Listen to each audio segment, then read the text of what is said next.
فأنا أسحب نفسي من هذا المحور لأن ما أتشرف أكون وياكم وأطلق على اسم محوركم هذا بمحور هاي شنو ابن هيام عاشت ايدك، طلعت المذهب الجعفري على حقيقته. فانا وياك خلينا ننضم لمحور انت واللي وياك من الجماعه اللي انت صرت وياهم، بس شنو نسمي المحور؟ شنو نسميه؟ خلي بنهايه الفيديو نعرف اسم المحور. انت حاولت قدر الامكان الاساءه للمذهب الجعفري ودخلت على شخصيات دينيه بالاخص سيد رشيد الحسيني اللي اظهرت له فيديو قديم جدا من مقطع هو اصلا مقطوع حتى مو كامل، حتى انت تعرف شنو جاي يسولف وشنو جاي يشرح، وفسرت على مزاجك. اريد الجواب من عندكم انتم، ان نعيش في الفساد او نعيش في الفوضى، ايهما اولى؟ جواب اريد.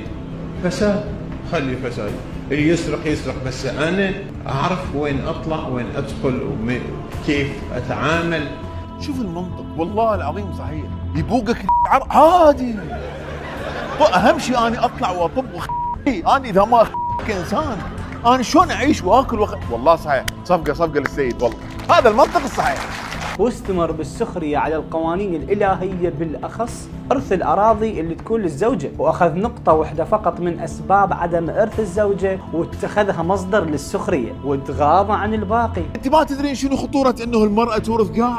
احنا تجينا واحده الان مثلا من هاي المدسوسات فد 200 وحده تتزوج لها باكر اجنبي، تصير اراضينا مبيوعه بقاعنا بالداخل العراق. تفضلي ايش راح نقول له؟ يجن عراقيات مدسوسات فد 200 ويتزوجن اجنبي، فالاجنبي يورث القاع ويحتلنا، وهيك يكونون احتلوا القاع بخواتنا. شفت؟ انت شفت خطوره الامر؟ عرفت ليش ما نطيش قاع؟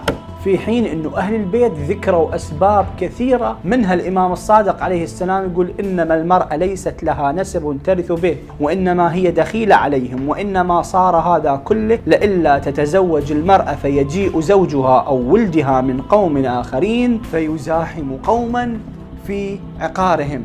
يعني خاف باكر الزوجه تروح تتزوج لها واحد غريب وهذا الغريب ياخذ هاي الاملاك ويظلون ابناء الميت لا حظ ولا بخت. هاي النقطة ما علقت عليها يا حضرة البشير. أيضا نكر واستهزأ بكل شخص يقول أنه أكو بعض النساء يستخدمن النفقة كراتب شهري وتجارة. زين تعالوا خلينا نسأل نشوف أكو هيك حالة لو ماكو. أمة لا إله إلا الله كلها دزيت عليهم، كان تساومني تسجل البيت باسمي أرجع، مسج قلت لها لا مناصب انا ما اريد اهجم هذا البيت ولا اريد طشر هاي العائله، احط اسمي واسمك وياي بالسند، وطالبت قدام القاضي والقاضي رفض انه يسجل البيت باسمه. وهذا شو اسمه سوى نفسه انه ما يعرف شنو موضوع زواج ال9 سنوات، لذلك راح حتى يتعلمه. لكن منين يتعلمه؟ من المذهب؟ من الدين؟ من الشريعه؟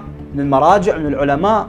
لا، راح يتعلمه من اعلامي ماجور اللي عمرها 9 سنوات قمريه تتزوج قانونا.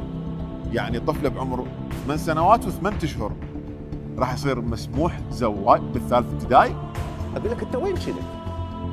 روح يلا يروح مودك، روح خليك تكمل شغل روح. ومن محاميه تربت بالمطعم التركي. اليوم ذولا اللي عندهم رغبه في يقدر بكل سهوله يحصل على طفله من خلال تزويجها، يروح ينطي لابوها مبلغ وزوجني هذه بنتك بعمر 9 سنوات بعمر 10 سنوات، هنا القانون راح يحميه. وعن محامي خلص حياته يدافع عن الالوان وعن حقوقهم. موضوع 9 سنوات موجود، يعني هسه مثلا قانون الاحوال الشخصيه الجعفري يعني اللي طرح عام 2016 طرح رسميا في البرلمان، قدم في وقتها في حينها وزير العدل حسن الشمري، كان مكتوب سن الزواج 9 سنوات.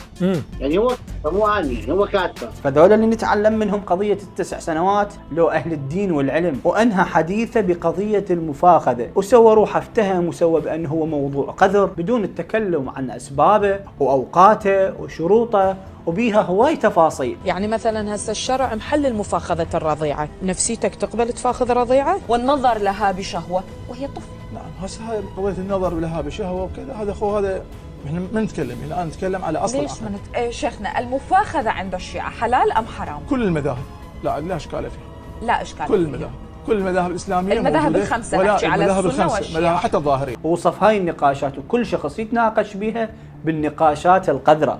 انا كل شيء توقعت اشوف هذا البرنامج، كل شيء سوق، بس مال اشوف هيك نقاش قذر انا بحياتي ما متوقع اشوف.